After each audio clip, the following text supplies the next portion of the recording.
Yeah. It is time to speed round. That's right, friends. It is Oscar season, and even if we wanted to, and we don't, it is absolutely impossible to give in-depth coverage to every single one of these movies. So what have we done? No, we have not ignored the problem and hoped it would go away. We've come up with a solution that requires a lot of work on our part and hopefully some entertainment on yours. Kristina, what are we going to be doing tonight? We are going to be doing Speed Round Oscar-nominated Best Picture Edition with Nickel Boys, The Brutalist, A Complete Unknown, and Emilia, Perez. There we go. So these are all movies that we're not doing a full episode on them. It's worth noting we are doing a full episode on Sing Sing next week. That is, but we've decided to do this because we're going to have it's just a busy week. So there you go. So what we're going to be doing is going to be timing this. 10 minutes of coverage. 10 minutes. Yep. Of coverage. So maximum of 3 minutes and 33 seconds for every one of your hosts to chime and opine, which of course can be seated if so warranted and so chosen. But of course we're gonna have we're gonna keep it tight. We're gonna keep it tight on this one. And I think before we move on, Anora has definitely been kind of looks like the one to beat now, which is probably one of the greatest outcomes I think could possibly have come out of what we had before. Brady Corbett, who? We're not personally taking credit for it, but we're just saying it kind of happened after we did our episode. Not gonna lie, after we covered it. It's not the Queen's death, but maybe we put it. Yeah, right, exactly. So yeah, I'm very excited to see about that. The votes have been coming in for all the movie night extras for our Academy Awards will win and want to win. We've got a good voting base to present when we do our live special. For when we have coverage of the Oscars, where you can either watch people talk about nothing on the red carpet, or you can listen to us talk about something. Yeah, and watch y'all glammed up too. Exactly. I gotta wear a wig for once. And our friend Lauren Chenard, with a superior interconnection, one can only hope, and new friend Julia Linger are going to be joining us as well. So it should be a lovely time. Future BFFs. I can feel it. I feel that is more than likely accurate. Yes, we're just ramping up the theater kid energy on our. Strangely, yes. So I guess we're going in a new direction here. So Forrest, what are we starting off with?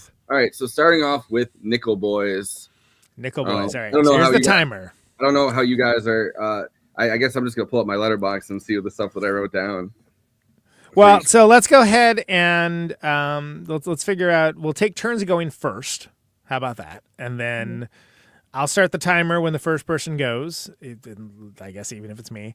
And then we'll 3 minutes 33 seconds. You have to see time, and then we'll do a focus, a pull focus for whoever's speaking first. So who's gonna go first for Nickel Boys? I feel like Forrest should. You want to do it first? Okay. So let's do it. Nickel Boys, time begins now. So I don't have a lot to say about it. It should definitely come with a fucking trigger warning. This movie, but I was not expecting what it was. But I think it's genuinely fascinating. They shot it like a first-person shooter, but rather than being the one that's shooting, I mean, you're thrown right into the Jim Crow South as a black person. And, I think it really adds to the intimacy of the performances and makes it very uncomfortable. And it's essentially you that's being screamed at or, marginalized or tortured and raped and beat, like all the stuff that happens in this. Which I do think that there's elements of kind of trauma porn in it that I don't really know how I feel about, but maybe it's not my place to say. I think that I thought having Daveed Diggs as the adult Elwood was an interesting choice. I don't when they age him up at the end, like it's the Irishman or something like that. Great performance by Anjali Ellis Taylor, who plays Elwood's grandmother. Hamish Linklater as the villainous academy person, right? Like that's running the segregation academy that these kids are in. Segregation disciplinary facility, I guess these kids are in. I did not expect him to be able to pull off that kind of role because he's usually just kind of a nebbish guy in the background or whatever. I don't know, movie that it definitely made me feel some things as someone that got sent to a residential placement. Nothing like anything being there, and obviously I'm a white guy, and this I got sent in the 2010s and not to a place like this, right? Like it was just kind of more like a boarding school, but like I definitely there were things in there that I felt like I picked up on, like them thinking about how they would escape if they had to, or like the work detail kit that they make you do, that really I think popped out to me in a way that it probably wouldn't if I hadn't gone through that experience. I gave it a 4 out of 5. I think I've seen criticisms of it that I think are somewhat warranted, and a lot of people didn't necessarily like that style, but I did. I liked it, especially in the generation of kind of the video game generation, right? Like the Call of Duty generation. Everyone's used to first-person shooter. This is kind of the first-person victim kind of thing, and I thought that was a fascinating way to do that.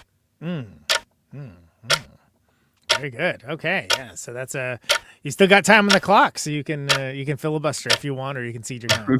No, I'll see my time list. What I wanted to say about it. All right. So Kristina, you're up next. Yep. Tell me about Nickel Boys. So, in recent years, we've heard about the controversy surrounding these reform schools. We've heard Paris Hilton and Paris Jackson and the abuse they suffer under these schools. So, I feel like Nickel Boys is a good movie to start off with because we haven't seen that many movies about these types of schools. They parade themselves as like good, simple reform schools for troubled youth when really they're abusive, mentally, physically, psychologically, emotionally, sexually, even. It's pure trauma, very traumatizing for those who attend. And I'm glad that this movie is out because it does show like, wow, this is actually a really big issue that people like Paris Hilton and Paris Jackson are bringing up. And I thought, this is based on a true story. It's based on a true story. The what's the name of the school called again? Oh shit, what's the name of the school? I think it's based on the Dozier School for Boys. Yeah, start with a D. Yeah. Yeah, start with the and it's very true. Black noise is crazy loud. Oh well. Yeah. I think the cloud needs to get turned down a tiny bit. Okay. Yeah, but I'm sad that this movie's not getting enough recognition because it's really good, but it's very triggering and a lot to handle. And I honestly feel like it really should have had its time to shine. But thanks to us, thank you. We're giving it a moment to shine. Yeah. And I think we solved racism by giving it by giving it 10 minutes to be discussed. We're doing DEI right now on this show. But yeah, highly recommend it if you're someone who has suffered under being like in reform schools or whatever. I feel like this is very triggering. Maybe a good watch to as a way to cope, heal from your experience, perhaps. And that's all I have to say, pretty much. All right, there you go, Kristina, Nickel Boys. Okay, so that'd be your old pal Neutron over here. Yeah, I thought this was a very deeply impressive and unique film. Forrest, you mentioned the foreign perspective, the first person point of view. Huge swing just for that alone. And I think that is being mentioned when people talk about this movie. But is it really being mentioned? This is a directorial debut, which is incredibly impressive to me. Like to have this as your first movie. The guy's other two movies are documentary shorts. Right. So I think, as mentioned, the story itself is absolutely devastating. I think it's presented in a very deeply beautiful visual manner.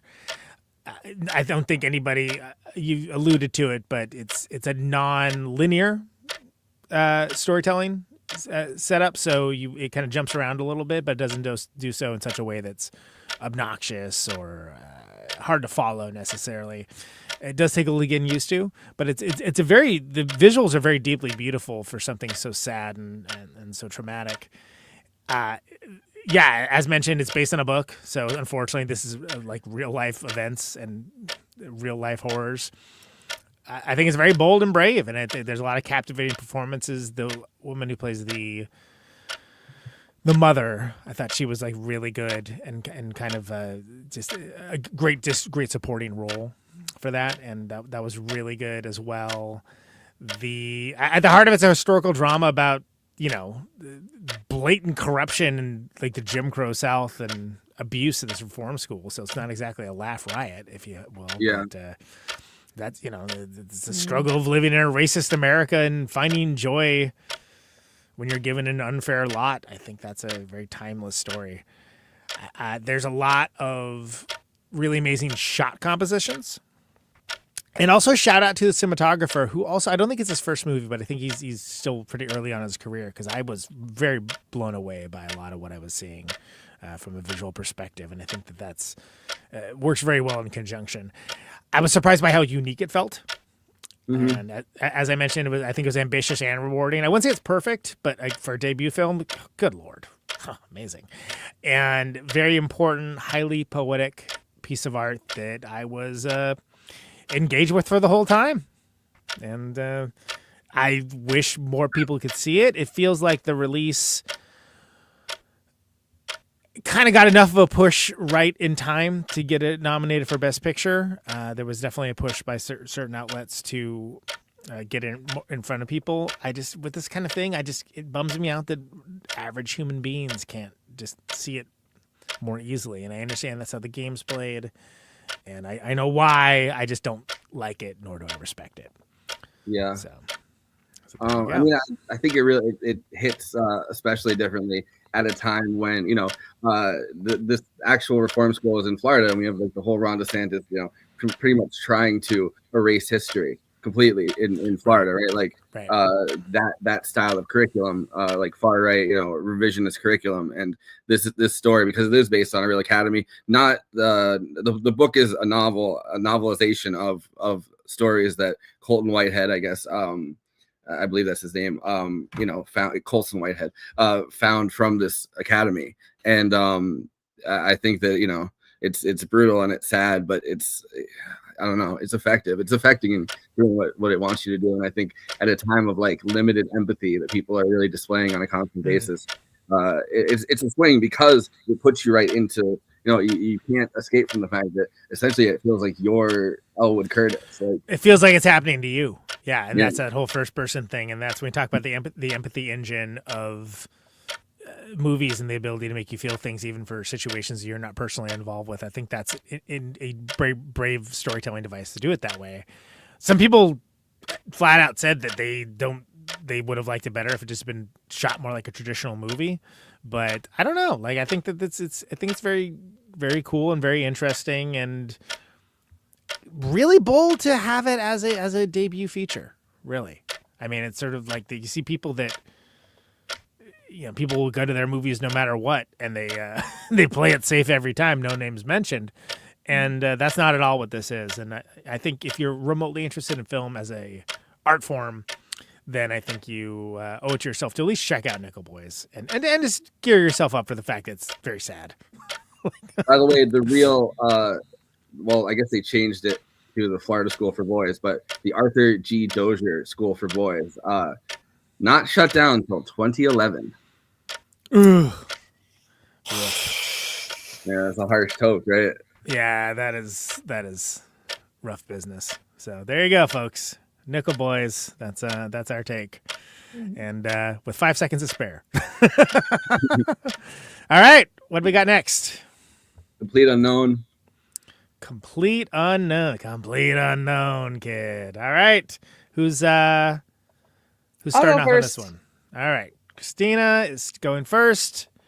Starting the timer. Wait, I got to put on the view first before we do it. Okay, there we go. Starting the timer now. All right. So I saw A Complete Unknown after I saw Nosferatu. So it was like a complete Nosferatu situation. And I thought it was okay. Like most biopics, when the person's alive, they have control and approval over what gets shown and what doesn't get shown. And Bob Dylan always wants to remain this mysterious figure in our history. He rarely gets interviews. He rarely, talks to the public. He just does his concerts where people walk out because they can't stand the sound of his voice anymore. But Timothée, friend of the stream, did a really good job in doing what Austin Butler could not do with Elvis. He doesn't sound like Bob Dylan right now, even though he's been done filming for God knows how long. Apparently, Timothy was studying Bob Dylan since he was 21 years old when he was first offered the role, so he had 5 years to prep.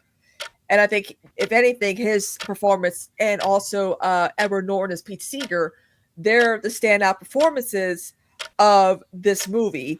And that's basically all the good I have to say about it. Timothy's singing is phenomenal. He does a really good job. He learned how to play harmonica and guitar. Great job. Monica Barbaro, who's now dating Andrew Garfield, did a really great Joan Baez, as always, like Joan Baez. She's, a legend, but the only problem is she's always tied to Bob Dylan when it comes to her history, yet she's more than just Bob Dylan's fling. Yeah. Because this has a Christmas release, people still think this is going to win Best Picture and that Timothée might actually win Best Actor. So Christmas release days always determine Academy Award winners, apparently, still. So that's all I have to say. All right. So I guess that would be me, that I'm up now. Okay, so this is better than I thought it was going to be, but my expectations for it were pretty much in the sub basement. I don't think the musical biopic should exist. I think it's creatively bankrupt as a genre, and I think they're actually hurtful towards both cinema and culture. I also don't understand how you make a straight up biopic like this after Walk Hard has been made, and the fact that Mangold, who doesn't seem like a bad guy at all, has managed to do this and doesn't seem to get why people might feel that way and just says, oh, it's people being cynical. It's like, no, the movies are cynical.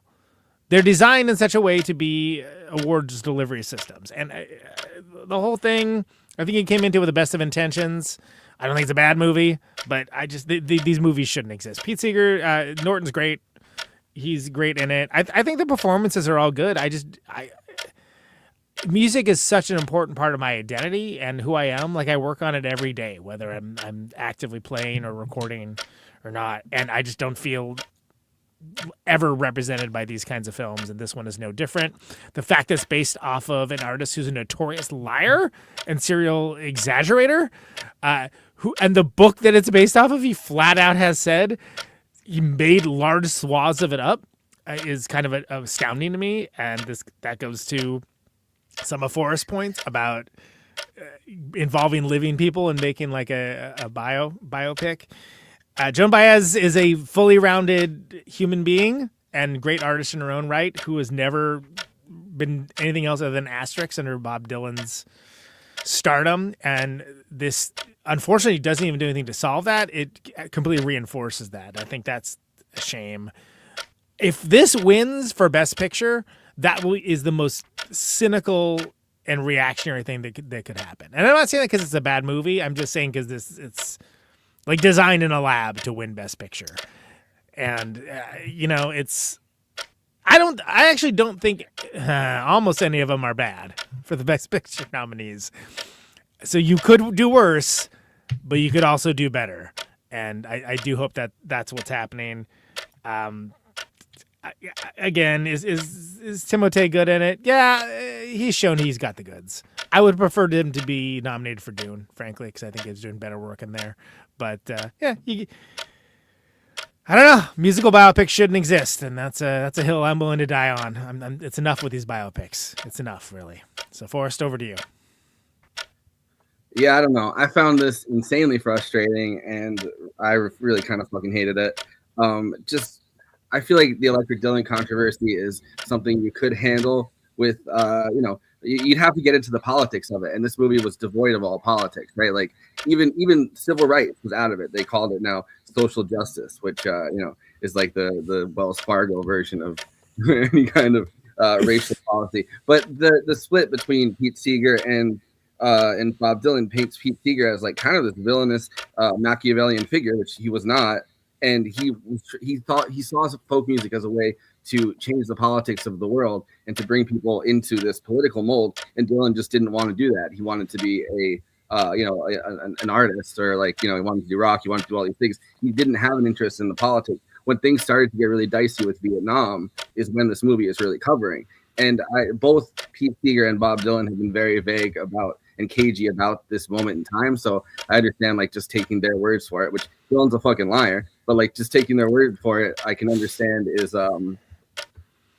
is would lead you to that conclusion with the politics sanitized from it. But Pete Seeger was a communist, and he was one that was very brave and banned from even the airwaves, for the most part after this period of time. And Dylan walked away from, both his relationship with Joan Baez, who was another person fearless throughout her career, even when it pissed people off like Jane Fonda on the left, who I have a lot of respect for. Like, she had a point of view, and Dylan just didn't seem interested in having that political point of view, despite the fact that his songs at this time were inherently political.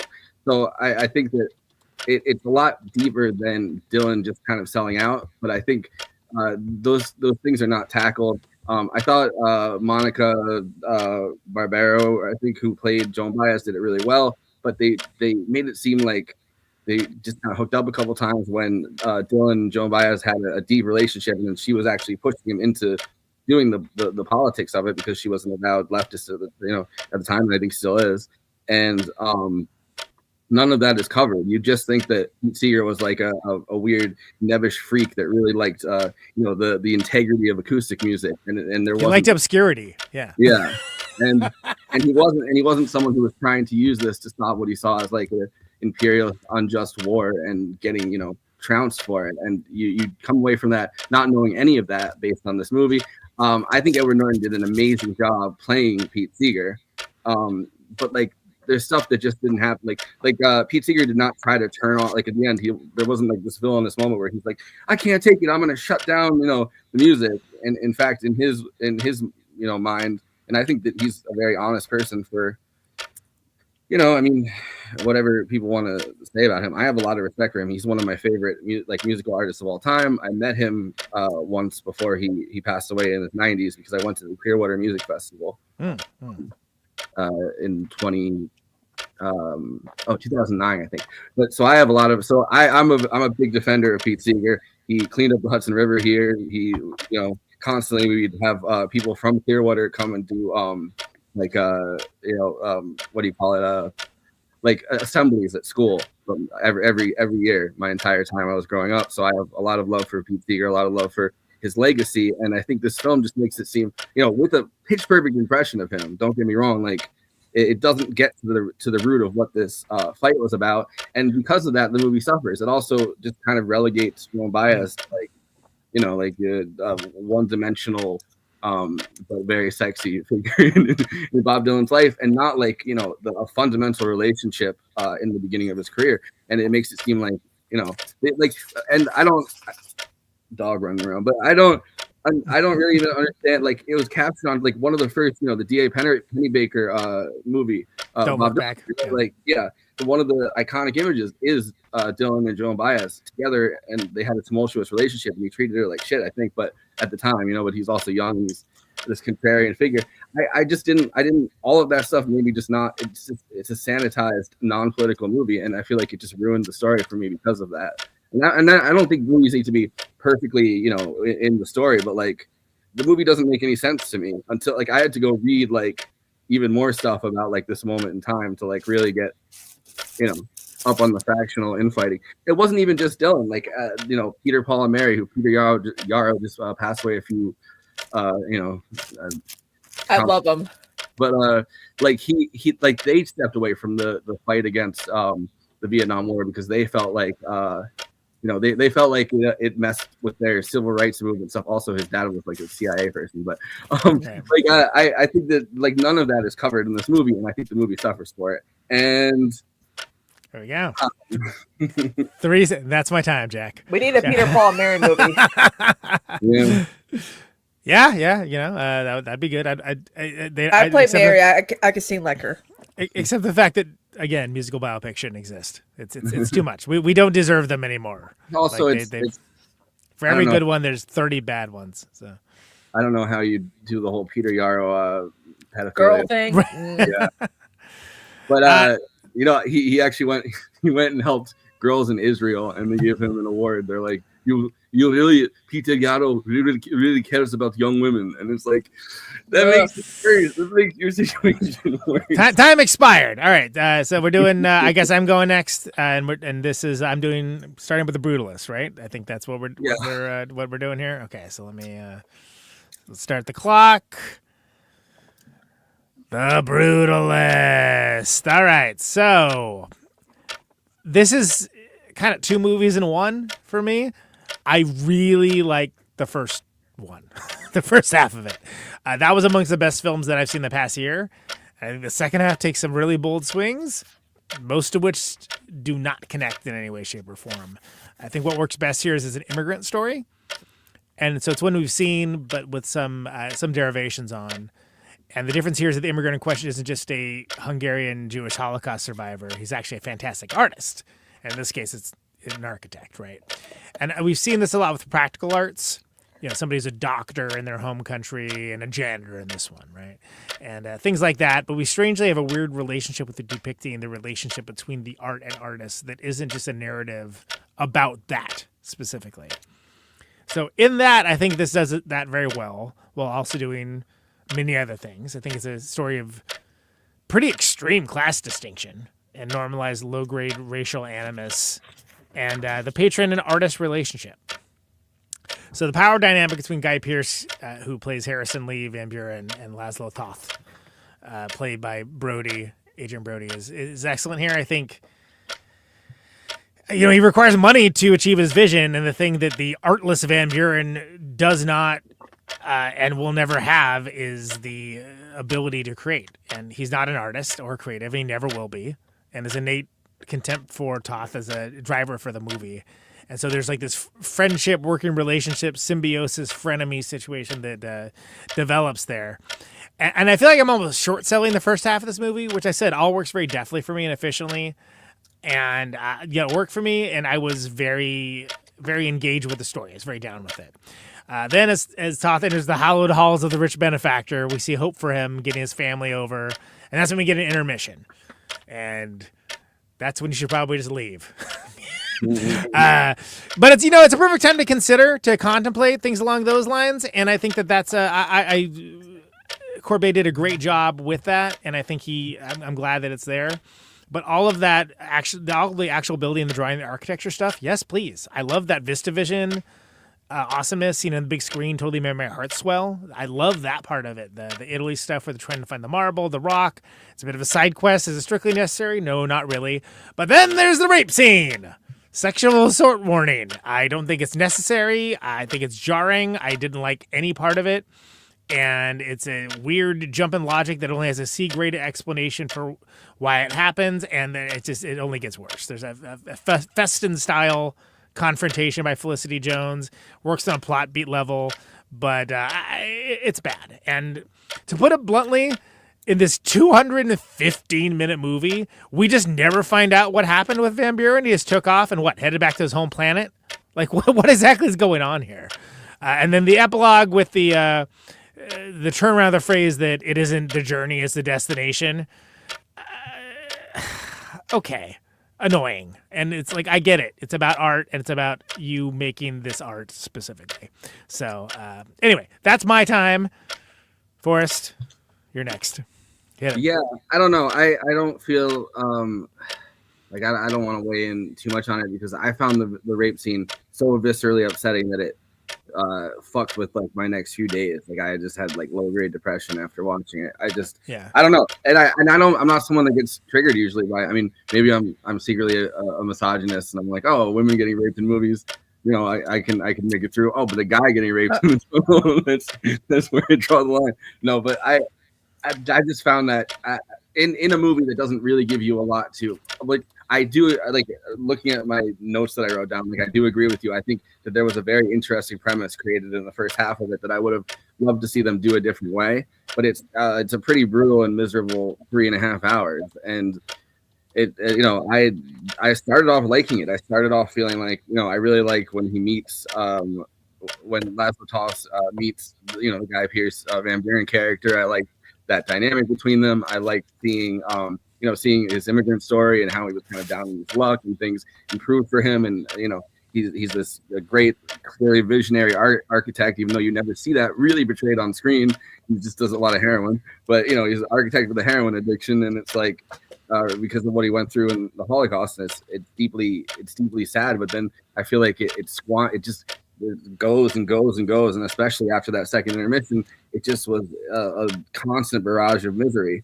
And even more baffling to me after finding out that Brady Corbet and his partner, who's I believe she's Swedish, Mona Fastvold, Mona Fastvold. Neither of them are Jewish, and the movie seemed like it was trying to say something about.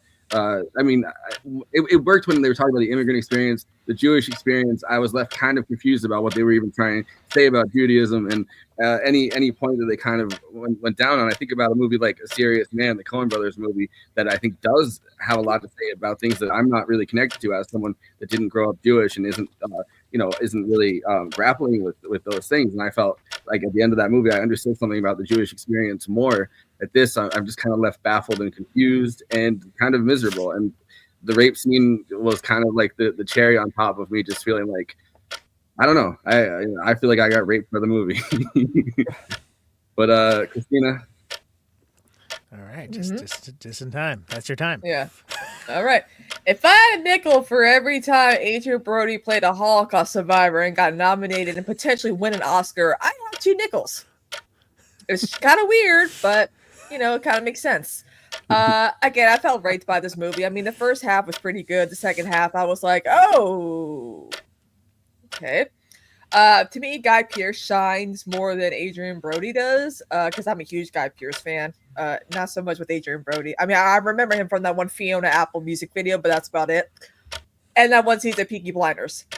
But yeah, again, I don't really understand what the point of the movie was, like when it came to like the message regarding Judaism, And I mean, as someone who's fine with long movies, the fact that this got an intermission and we couldn't do Wicked Part 2 after Defying Gravity with an intermission pisses me off. Okay, like come on now. I don't think that's the only reason why, but yeah. I mean that's yeah, but still. Yeah, I'm not really again, the first half was pretty good. Like that's like okay, but then it does not end there. At least this movie does have an intermission. But I do think that the rape scene was very triggering, and I did not like it at all. I don't understand why it was there. It was just put there probably for shock value. And yeah, I'm kind of hoping Adrian Brody does not win the Oscar for this because he already won for The Pianist. So like we're good. We're good with Holocaust surviving Oscar wins. Yeah, that's all I gotta say. I'll close this out then. So yeah, look. It's a bit heavy-handed, the ending, we get it, you make films, it's about the artist and the patron should shut the hell up and write the checks. Okay, but then why put this other distracting stuff in there? I get it that architecture isn't like some of the other arts. It requires massive investment of capital to exist, just like making movies. But leaving on something so heavy-handed like what it did was kind of demeaning to the earned stakes of the first part. And also, it was a mad rush. It was a mad rush to the end for this very, very long movie, which is just weird. I think that that's all very valid criticism that I don't really hear anyone else making, even though I do agree. Somebody in the chat, says it's about art, not Judaism. I agree. Well, then, if you don't want it to be an analog for the state of Israel, then don't put like these... For so much of the story that is very patient and very methodical for what you're trying to do, don't leave it open to that kind of interpretation if you don't think that way. So I think it's weird. I didn't like it as much as I thought I would. I definitely liked it more than anyone else on the show, but I think it's got a lot of asterisks, and I'm kind of glad it's the luster is a little bit off of the shine on this one because I don't think it's the best picture at all. And I think it could have been. And ironically, I think it could have been with some editing. But, I get the whole point of, hey, we're never going to show you the building. Like, it's just... the guy he's not insufferable. Insufferable would be too much, but he's definitely pretty precious about things. And for a while in interviews, he's coming off like a real git. So, yeah, that's why Sean Baker's coming in strong. Sean Baker coming in strong. I'll repeat this line that I said, and I felt very witty when I said it, but the line at the end, it's not about the journey, it's the destination. Well, why the fuck did I have to sit through a 3.5-hour movie of all journey then? You're gonna end on that. And if you don't think that you're going to open yourself up to that kind of criticism by ending with that line, boy, you're not nearly as smart as you think you are, buddy. Yeah, I'm definitely a big Guy Pearce fan. I found it interesting that this week he came out as a victim of Kevin Spacey's constant barrage of harassment and assault. And Kevin Spacey's like, well, why did you come to my house afterwards? And I'm like, dude. And as well as other younger, because I mean, I was on the set of LA Confidential, which I mean, they make great art. I'll just say that. But all most of these victims are dead. Well, all of the young men on the set of LA Confidential, really, I think that was a peak Kevin Spacey. And just after hearing that story, kind of, or reading that story, it's kind of interesting. Is there some kind of taking back your power and being at least in this movie, right? Like playing the rapist, the person, the patron, the more powerful person. That, I mean, maybe that's reading too much into it, but it's interesting that he comes out after like 20 years, for good reason, right? Because everyone else is dead, and he feels like, all right, well, this story is going, like, the story seems to be Kevin Spacey never did anything really wrong. Like he just, and so like he came out and said, no, he like here's what happened to me, and I didn't want to necessarily talk about this. And it's interesting that that's the same time where he does this role, right? Like he's doing press for this role and talking about that. And it's like, can I just say, we did that segment in just the right amount of time, and then there was an intermission, and we took it somewhere else entirely and went too long. No, I don't know. I just felt like that's something that I wanted to. No, it's all worthwhile stuff, but I think that's kind of funny that like we went too long in the movie that's too long. That's great. Yeah, I feel like my visceral reaction to that scene, right? Like the context of that coming now, like from someone that was, I mean, I think his performance is completely effective, which is why that scene is so triggering, right? Like if he was just like, if he was doing something else with it, and then it wasn't effective, and then he just was like, and I raped him, and then he'd be like, all right, well, I don't care. I think it is how chilling and like, how powerful this character is and how well he's portrayed by Guy Pearce that makes it completely triggering. Yes. Which, by the way, it was asked in the chat, and of course we're not looking at the chat, but because we're doing. We're doing this segment. We're doing this bit. Yeah. But get your counters ready is all I got to say, folks. Yeah. Well, somebody was asked in the chat, what's the movie with the Spanish trans woman? Yeah, exactly. Well, that one. Emilia Perez. Yeah. So the clock starts now. Forrest, you're starting? I mean, I will. I don't. It's just so. I'll go first. All right, you can go first. Okay, Kristina can go first. Kristina, time begins now. So Conan was like, hey, you got to watch this movie. There's a lot going on here. And I'm like, okay, it's a musical? Cool. I love musicals, right? You know me, I love musicals. There's hardly a musical that I hate. I hated this one, though. He was clockwork oranging you. What? He was clockwork oranging you into hating musicals. I know, exactly. I specifically, in my defense, since my name was invoked, I'm reclaiming my time. I want to say, I need someone else to see this, is how I characterized it. I wasn't like I said, like, hey, watch this awesome movie. Yeah, I was like, no, I know. I need someone else to see this. So Yeah. to be clear, that's what I said. All right, let's start the clock over again, because we both transgressed onto Christina's time. All right, Yes. time resets. Let's go. Sexism. You saw it here first, chat. Time resets. Hit it. Yay. So yeah, this is a musical that I absolutely despise. It's just What's the name of the musical, Kristina? What's Emilia it called? Perez. Let's see if we get to 150. Yeah, exactly. But yeah, Emilia Perez is one of those films that's doing a lot, and it, in my opinion, plays on the worst tropes of Mexicans and trans people. When it comes to the character of Emilia Perez, she's using her identity as like a shield to protect herself, with the old trans trope of like, I transition because I want to hide from my past, which is a transphobic trope that's very problematic, and I cannot believe we're still using that trope to this day. Also, it's from a French director who knows nothing about Mexico or anything about it. It just looks like a conservative ad for like being anti-Mexican. Carla Sofia Gascon, great and all that, but again, she's if you're a minority group that's so Carla Sofia Gascon hasn't insulted, stay in line because you'll be up next. And I mean, Zoe Saldana is great. The songs are terrible. I mean, why there's a song called La Vaginoplastia? Like, come on now. The songs are just not good. The singing is very like stiff and bland. Editing is just a bit much. I just don't get how some people like good directors are like, yeah, this is a great movie, and I'm like, yeah, she did say something about Selena Gomez not being fully Hispanic and talking shit about Selena Gomez, her own co-star. So that was crazy. Yeah, so I honestly, I'm like, I just did not like this movie. I just did not like this movie. And I mean, what movie was that? What was the name of the movie? Emilia Perez.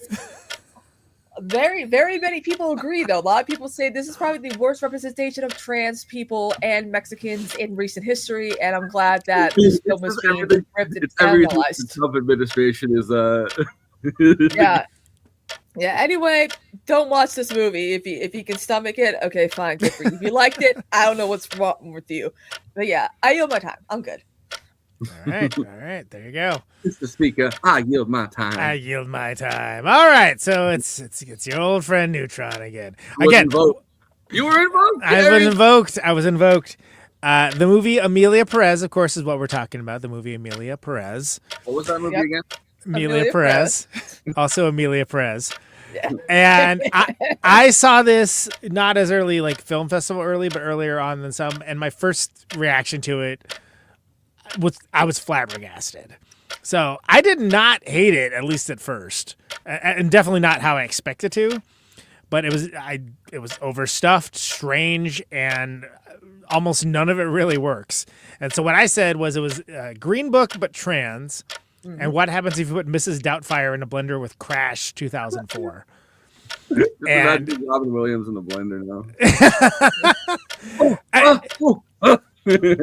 But there are things about it that I did compare to the movie Annette, the Leo Carac movie with Sparks. That's a far superior movie, and is very interesting in the musical aspects as far as just the songwriting, how things reacted, how it reacted with what was happening on the screen, and so on and so on. It's Annette is like the movie that Emilia Perez would want to be, and a far superior musical, one of the more interesting musicals. Comes off like the Danish Girl. So I think it's shocking that the Academy types, or at least were all about the movie, and it really didn't hit me until I thought about the whole Crash 2004 thing. That some of them were like, "Oh, this will sort out that whole trans thing," like which in a year that both People's Joker and I Saw the TV Glow came out. So how insulting is that? I think this movie takes some huge swings and mostly huge misses, sometimes in the 10-minute period. And when I say miss, I don't mean like just a bit outside. I'm talking about golf clubs at a baseball game, like that kind of miss. And I genuinely don't understand why they decided to make this a musical, other than some filmmakers seem so besotted by them right now. I guess maybe it was an opera or something. I mean, I don't care. I don't give a shit. It's still my time, too, by the way. So I think some of the songs are better than others. That's in the movie, which of course is Emilia Perez. Some songs are better than others. Yes. And I think everybody can agree with that. From penis to vagina is wow. That is something. It's hard to tell if it's guileless or in on the joke sometimes. But here's what's crazy is all of it's absolutely swimming in self-importance, swimming in it. And this movie called.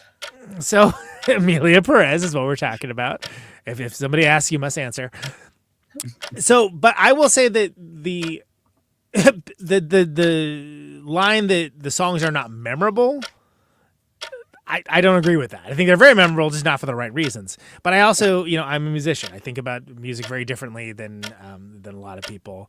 I think it hits different than 95% of modern musicals, which are usually not to my specific taste and sensibility. But I think there's only one that's like really good, and that's El Mal, which is the one that's nominated. And I think that as a sequence outside of this movie, I think it works very well. I also think there's like a solid season's worth of streaming TV story in this movie, which of course is Emilia Perez. Mm-hmm. There's too much story. But that said, Zoe Saldana is a powerhouse, and I think it's a treat seeing her play someone that's not a green or blue person. And I think her being relatively innocent in this, I think helps a lot with it. So I like it, mostly not. The further I get away from it, the less I liked it. I think it's wildly reductive, the trans experience. The Mexico it takes place in seems straight up conservative attack ads. It's the most befuddling, quote-unquote, mainstream movie I've seen in a long time. It's a flabbergasting huge swing, and it's a miss. And that's my time. Emilia Perez, everybody. Emilia Perez. Yeah, so jumping on your last point about this, right? I thought it was pretty funny in like a strange grotesque way that the same year that they ran the Kamala Harris supports giving illegal immigrants transgender surgeries in prison attack ads, like constantly they barraged red states with it. Amelia Perez came out, like a movie that basically is that. I don't know. It's really fucking hard to sum everything up because there's way too much going on in this movie. I've had from penis to vagina stuck in my head. It's memorable, right? It's very memorable. People never said it wasn't. A very memorable song from Emilia Perez. It kind of sucks that El Mal, which I agree with you now that I've watched just that separate from the on purpose, separate from the actual movie, right? Like I thought that's actually a really good sequence. It reminds me of something in Chicago or something, right? Like kind of. So I thought that was very strong. The Selena Gomez performance, she's the only one that can really sing. I mean, I think that El Mal it's good because they kind of rap it or whatever, but it's crazy. Selena Gomez is in this, by the way. It's fucking insane. It's just this movie does not need to exist. It's like it's even more so than biopics. I don't know what they were trying to achieve by it. I guess tell a story that gives you a trans character that breaks bad or something. I don't know, but I don't even think they gave you a real look into her getting redeemed, and I think that was supposed to be the point, that she's getting redeemed by starting up like this thing where they dig up the bodies of people that literally fucking Emilia Perez killed, when she was I forget what her gangster name was, but I just feel like it gives you a very warped and racist depiction of Mexico, which I mean a lot of things do, right? Like Sicario. I mean, even I love Breaking Bad and Better Call Saul, but every time we really see Mexico depicted in these stories, it makes it seem like it's this brutal, but which some of it is. Don't get me wrong, but it makes it seem like that's all of what's happening in Mexico, and this kind of almost cartoonifies that, and I don't think that it's both racist and bad. For that, the trans story in it just feels so kind of facile, and the fact that the doctor gets won over by her is an Israeli doctor. I mean, that kind of added to another oh cool, and he sings in his fucking Israeli warble where he's and I was reading somebody panning it, and I think I agree with it. They said maybe Biden's woke. The closest, well, I think American liberals tried to do that. But, the point, they were I was really searching for a point. I think this was a Vox article that I was reading, and they were the closest thing it gets to is changing the body changes society, changing the body changes the soul, changing the body changes society, then changing the body changes it all, and that's the closest they ever get to anything. But it doesn't really, right? It's still the most racist depiction of Mexico, and everyone's getting brutally blown away for these fucking drug lords that one of them transitioned. Cool. Now we have a trans former drug dealer. What was the character's name? Emilia Perez. I said it 3 times, and then Carla. He's gonna appear and do a racial slur. Yeah. And take from Emilia Perez. So just Emilia Perez, everybody. It's a baffling fucking movie. And in a different way than something I think to me The Brutalist was baffling. I'd watch The Brutalist 10 times before I'd watch Emilia Perez again. There you go. Speed round complete. I think that it's hilarious that the tweets are, some of the big tweets that brought, I mean, who hasn't she tweeted about, but George Floyd. Takes on George Floyd. She lives in Spain. Who told her about George Floyd? Well, Emilia Perez should not have opinions on George Floyd. The thing of Carla Sofia Gascon from Emilia Perez is that she grew up when she was a man in a very conservative household. And so, like Caitlyn Jenner, those very bigoted, non-progressive views that are very conservative spilled into her when she transitioned as well, which is a thing that happens with certain demographics or age of trans women. Unfortunately. Can you believe that Emilia Perez is the second most nominated movie of all time? And a very likely scenario is that it will come away with 1, maybe 2 awards. I think he's always going to come out on top on this one. And Emilia Perez could not do what Oppenheimer could. when Zoe comes out on top, you know what she says? Yes. Dude, that sequence, though, like, Yes. Those eyebrows were trash. That entire fucking sequence, right? It was like they're like man to woman, woman to man, man to woman, from penis to vagina, and then they got we did it! We did it, everybody! the secret goal. They even make the whatever, like Singaporean doctor be like, I see, whoa. And it's like just everything about that sequence. Even just the women going around in circles and you singing vaginoplasty. The whole thing is just so baffling and weird and off, and not in like an artsy, this is kind of fun way, but just in like a what was this? Who was the audience for this? Yeah. Who Denise was the one. That's for sure.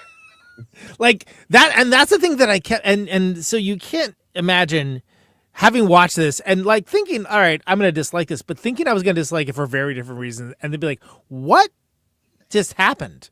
And that's why I was like, I need someone else to see this, because like, I feel like if we had done an episode on it, I'm glad we didn't, and of course we, by the time it all got the nominations or whatever, it's like, no, it has to be stopped, is what we were thinking.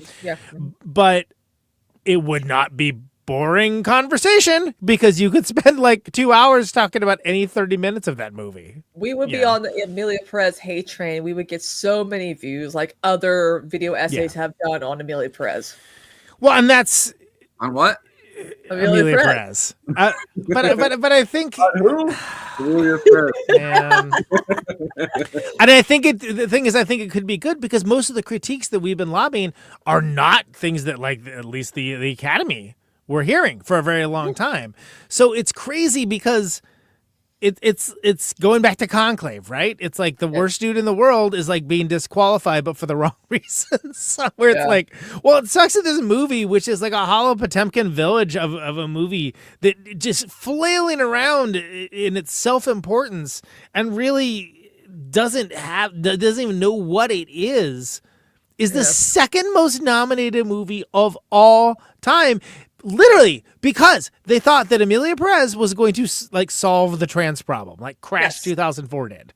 Or Green that's Book. why. Or Green Book. But like that's why. It's not because they thought it was a really great movie.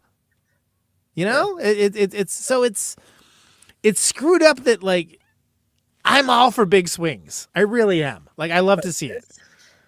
This is look. Actually, maybe big swings are overrated. Let's just dial it back a little, people. Yeah. And I saw someone in the chat, and it was at least 30 Emilia Perez's ago, mentioning the Mexican Answer movie, like the Frenchness in the French or whatever. Because again, because this French director made a movie about Mexico that's like straight out of.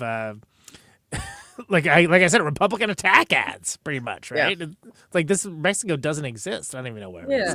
And in a perfect world, it wouldn't be Zoe Saldana versus Isabella Rossellini. It would be. Oh yeah. The Academy will be so afraid to be called transphobic, they prefer to be plain racist. Yeah. Yeah. That's not. I mean, in a real world.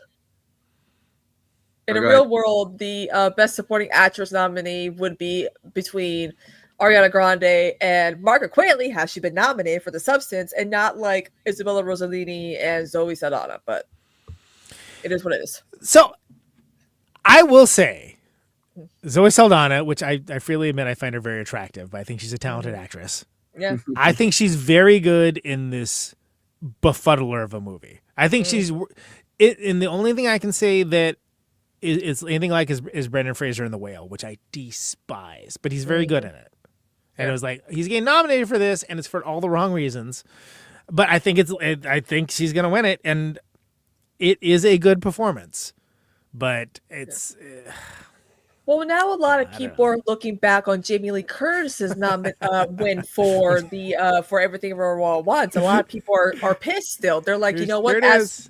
Yeah, as It's time solving goes racism. on, more and more people are Give it mad about time. Jamie Lee Curtis winning that Oscar, and that should have went to like Angela Bassett, but she Yeah, won but a lifetime Oscar. But Angela Bassett should have won for playing Tina Turner, and what's love got to do with it? But yeah, I mean, right, And and I don't know. Like, there's also just like it's so and so's turn, right? Okay, sure. I mean, it's like, Demi Moore's turn. but Demi Moore's actually great in her role, you know, in Yeah. that same way. So Yeah. it's not like an Emilia Perez situation where it's like I think you indeed have to hand it to Zoe Saldana that she is working her ass off in this movie, Yeah, and she's not blue or green. yeah. You know, so If anything, she should have won Oscars for I the don't care Avatar if it's movies. purple or but blue or whatever. green. right, I'm exactly. blue and I'm green. Da da da. Hey, like thinking about this a tiny bit, right? I was kind of making a joke about how Denise said it was his favorite movie of 2024, and I like the first thing I thought of was like, you know, the scenes that I'm not even sure I've seen the entirety of it, but like scenes that I've seen from like Sicario, right? Like it's the Sicarioization of Mexico again, but like, you know, it just for an even more facile purpose, which people in Mexico have talked about Sicario as something that's given Mexico both a negative image and like kind of untrue one, and but like it's funny that that's the Denis movie, and then he's like, oh, I love Emilia Perez, the movie that does that, but adds like, you know, a character to transition after like Yeah. I mean, I like Sicario, but like I wasn't looking at it like here's a documentary on what's happening in Mexico. It was like, Yeah. no, this is like a salacious Narcos style thing, right? And I mean, I'm not saying that, you know, I mean, no, but I could see like look, I just I it's get become a it. byword, I think, on the Find Mexican it. left, and like, you know, Mexican using the complete unknown like social justice movement kind of Right. you know, front, like Sicario is kind of a byword for like the kind of, because it's a good movie, I think, like the kind of propagandistic depiction of places in Mexico that they find to be unhelpful. So it's just funny for the Sicario director to be like, I love it. I love this depiction of Mexico. I feel like Emilia Perez is helicoptering her penis into vagina too hard. There we go. That's Agreed. it's gonna say a lot. I can't. Yes, It's a different screen. I can't get over there fast enough. Yes. It's that Emilia Perez is the second most nominated movie of all time. I'm like, this is like And Gone with the it's Wind. crazy how Part that's One. never leaving the soundboard ever. We will have that until the end of Oppenheimer, this show. like It will always be there. Titanic. Whereas this What's- one, Veggie Tales is going to be this is this show only. I want Yeah, where's the Sicario VeggieTales version? Right? Yeah, I don't know. Yeah, but I mean, like it reminds me of, like when West Side Story was nominated for like 10 or 11 Oscars, and like Natalie Wood was not even nominated for working her ass this off one? to play Maria, despite the fact she couldn't do her Oh own wow, singing. Cemetery Man. That's violent. Yeah. And it won like all but like one Academy Award. Like people did not think Rita Moreno was going to win Best Actress, and then of course Yeah. Ariana that played Maria. I mean, that played Anita in the new West Side Story, also won for Best Supporting Actress. And I'm like, wow. If you want to win an Academy Like Award, West Side Story, I guess. yeah, Just play remake it. Anita in West Side Story, you'll win an Academy Award for Best Supporting Actress. Not to there give you the worst people in the world you know, career advice, but if you're an actress or like a star of some kind or anything like that, right, in entertainment that could possibly Delete your tweets. delete your tweets, go back Yeah. and like, I knew, like, I'm not even a person, but as soon as I started live streaming, I went back, and now I don't have a Twitter, so it doesn't really matter, but like there was shit I said when I had a Twitter at like 16, and I was like, oh, I need to go back and like Like, I have services that do that too. Yeah. I mean, Yeah, like where you, delete tweets. Well, a lot of them now are you have to pay for them because of fucking Elon, but like Yeah, it's I don't know, man. ridiculous. that it seems like a problem that was very easy to solve. But And also, yeah. I hate that it's like that's the reason why that it's not romping to like all these wins. yeah, definitely not what I was tweeting about, but Yeah. But like, But whatever, you know. Again, just like the the cardinal that wants to redact all the gays to the prisons, having a child with a young lady in conclave. If that's what stops Emilia Perez from winning, okay. Yeah. Better yet, don't bet. Yeah, that's just, see, I'm just built different. That's what I do. Yeah. I just See, but also a lot of us have been on social media since we were like 12, 13 years old. And if people are gonna be like, well, you said this when you're 13, I'm like, bitch, my frontal lobe was not fully developed when I was 13. Are you fucking kidding me? I'm glad social media wasn't around when I was Yeah. I honestly, I mean, I was not like I'm way radder now than I was as a kid, but like, yeah. I don't know, man. It doesn't seem like it's a good thing for everyone Like when to you, have. when you hit 25, you're finally starting to have a fully developed brain. It's like, wow. Right. Well, And ideally. I wanted to say about what I said about Lucy. There was no takes I went back and deleted. There's just words that as a teenager I thought were okay to say that I don't think. Yeah, exactly. That's how we all feel. Like, so it's in like context. Yeah, it's like, but everything is stripped of context online. People just dig through, and especially the thing where it's literally the point of when everyone's up against each other, right? Like people are going out of their way to like not even saying necessarily people that are paid to do this, but like people are going out of their way to find dirt on you to disqualify your movie from, getting any kind of from winning anything. So for her to have literally like the craziest Twitter of all time, where it's just like she's like sounding off on George Floyd from fucking Spain. Why do that? Like, what does that get you? I honestly don't understand. Like, she was like one of them was like, I don't think that all cops are murderous, racist thugs, and I don't think all black people are like are degenerate fucking drug addicts or whatever. And it's like, yeah, but why? Like, this is how do you number one? How do you know about American cops? Whether you've never been to America. Like, your Spanish cops are probably a little bit different than the American fucking. I mean, I don't know, maybe not, but like it seems like this country has a specific history of racism, which obviously Spain does too, but ours is very tangible, and it's like maybe don't have a take on that from fucking. But everyone wants to aspire to be like us. The spot in Spain, like. and if you're gonna first, don't make comments like that. But if you were to, if you were, it has to be like this. It has to be like, hold on, here comes Glinda and her gay ass bubble. It has to be like that, because that's hilarious. I'm sorry, that's not. Yeah. Is it appropriate? No. Is it hilarious? Goddamn right. Yeah, exactly. I like this. What is it during at 13? They don't get it back until 28. Yeah, well.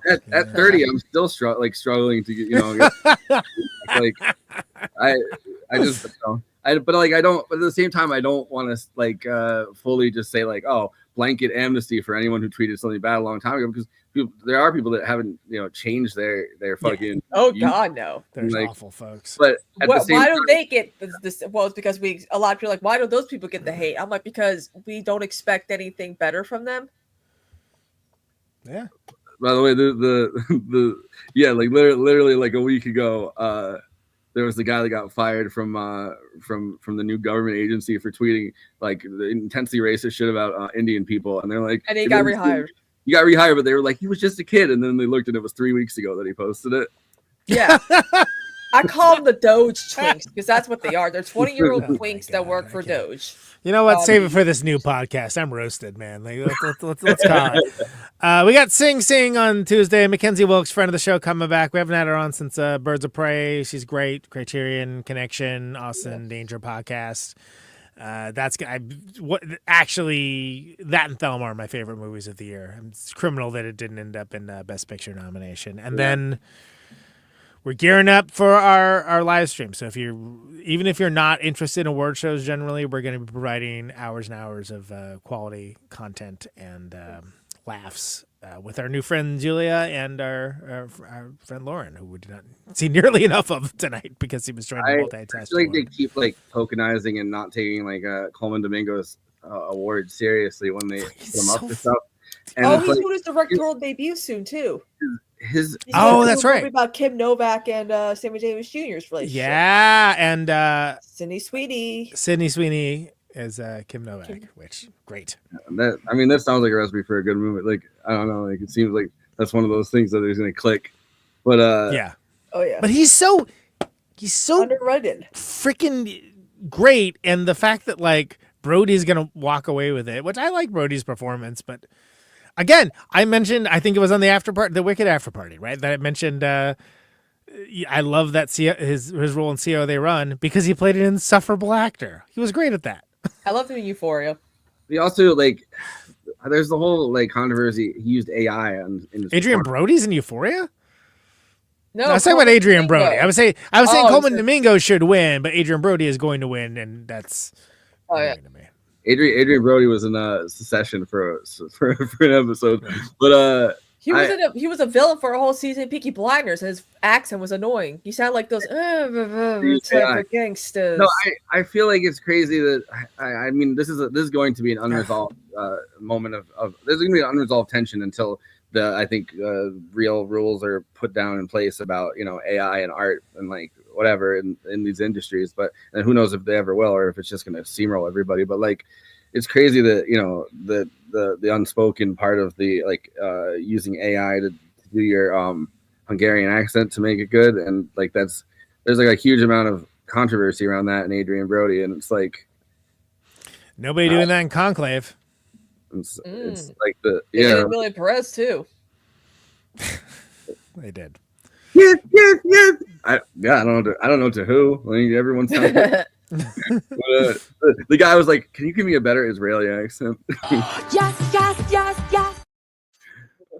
It's just like I don't know. I was AI or not, I was impressed by Adrian Brody's performance. But like I don't know, that movie was a lot. It was. Yeah. And I hate like my brain picks up on because I think that movie is about art and architecture. I don't think it's about like Jewish identity. I don't like that's not the point that I was trying to make when I said that. No, I didn't think you were, but a lot of people were talking about that. I know, so, but I'm saying like yeah. in the chat there, that wasn't what I was. I don't think that wasn't my take. It's just that comes up and it's like, what is this movie saying about this portion of it? Because it is a big part of it too, and it's like a lot of statements about what does Jewish identity means and what is Holocaust survivor thing means. They could have the movie and not had him be a Holocaust survivor at all and done something, had him be one of the people that fled Budapest after the Soviets, have him be the last tanky or something. But like, what's good, Letter Hack? Good to see you. Was Bradley Cooper's nose AI'd in Maestro? Yeah, exactly. It's category fraud. Category fraud. Also, check out the Letter Hack's new background for streaming. It looks really good. There you go. So can't pull it up. I don't think unless you turn this off and go look at that because I'm his blue light background. Yeah. Okay. It looks cool. really nice. Looks like he's I think out of like a man cave. I think I'm going to be on his show next week from today. Actually, talk about the new record. So yo, Kaya, that's actually pretty base. I wish we could do that in this country. So there's a woman in Germany in jail for life after claiming the Holocaust didn't happen. Well, yeah, there you go. Well, I mean, yeah, it's illegal in Germany. Yeah, it should be illegal there. Also, best Margaret Qualley. I'm doing the lip bite. It's gonna be a whole trend. Everyone's face is gonna get fucked up from doing it. If you claim the Holocaust didn't happen here, the government will hire you. Yeah, you'll suddenly be like you'll be an ambassador. You'll be the ambassador to Germany. You'll be the head of the Department of Transportation because this seems like a guy that can make the trains run on time. Mm-hmm. So hope you all enjoyed the speed round for Nickel Boys and Complete Unknown and Brutalist and Emilia Perez. Yes.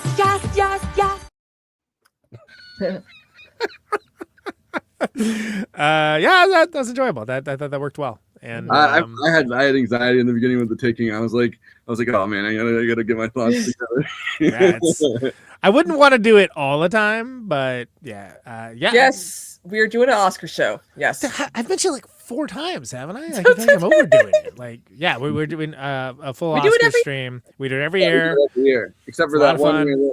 That 1 year that we didn't do it, and fucking Chris Rock got slapped, and then I was like, "Well, we got to be doing this from now." Exactly. So Sorry, I have Memento. That's good. That's good. I'll say that next time I forget something. That's gonna steal that. Yeah, but join us. So join us first for Sing Sing on Tuesday with Mackenzie Wilkes, as mentioned, and then our live Oscar stream yearly. It's a great time. Better than watching the actual show. Many people are saying this. Yep. Us. Especially me specifically. right now when I say I like you call it like mementos, and it's like your memory gets like fresh every yeah, that's good. That's good. Oh, I think the other Conan is hosting it this year, right? Yeah. Ryan is hosting. Right. Right. The guy whose background says white, like literally his whole like he did a DNA test and just said white, not Irish, not that, just white. It's always confusing when people start calling, "Oh, Conan's going to be great this year." I'm like, "What? I'm like, "Oh, okay, talk about the other one." Right. I'm not kidding. It's very confusing for me, but anyway. I like him. I like him better than I like Jimmy Kimmel. I like Conan O'Brien. He's Also he's good. Speaking of Oscar winner or Oscar nominee, Cynthia Erivo is going to be hosting the Tony Awards this year. Yay! I'm excited. Congratulations, Cynthia Erivo. And yeah, and that's got to be it, right? That's got to be it. Yeah. Anything else? I do really like that. I mean, I love Conan O'Brien's his shows, obviously, but like it's pretty amazing that he was also the writer behind the Monorail episode on The Simpsons.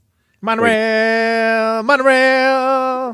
Best Simpsons episode. It's like Monorail. Yeah, he's really got it. So I'm excited to see what jokes he comes up with at this year's O'Brien kid is going places. He should have a talk show. I'm surprised. All right. Good night. I didn't have Joe Biden present one of the awards, not the Oscars, now that he's signed to CAA. Listen, Jack. He's like for the best picture, and then he just wanders off stage. 51st Dates. It's 51st Dates, Kaya.